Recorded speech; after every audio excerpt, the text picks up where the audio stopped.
Za ka zo da wani sumi-sumin ka na munafunci. Ko fa ka samu mai badan Allah ba. Haba. Jigar ka da wani baƙin kilas ko kyau biyu. Cire shi. Ba ka cire ba? Wannan fa mulkin mallaka ne. Bari. Kaban. Cire wannan fulan. Ka cire wannan fulan. Allah ni ba zan cire ba. Ka cire shi na ce. Kneel down.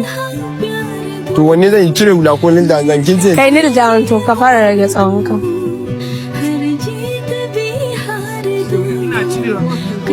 Yawa ka san me? Ka karanta mu alifin ba'un zuwa ya'u. Ba za ka karanta ba? Ok, ba za ka to ka karanta mu. Ta guri ya kuri to mana. To ka karanta mu.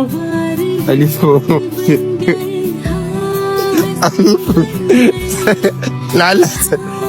Ya bar. Ya kuri. Alifu. Ba'un. Ta'un.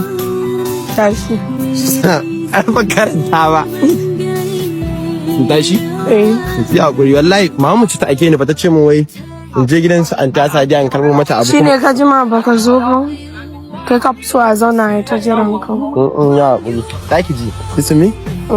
Na ga abokai na ce in na zo faɗa kike mun kuma ki sani duka suka ga mana abu suka ce wai ke shi ke ce. Wai suka ce ke kwaila ce. I'm so in love with you, and I hope you know, darling, your love is more than worth its weight in gold.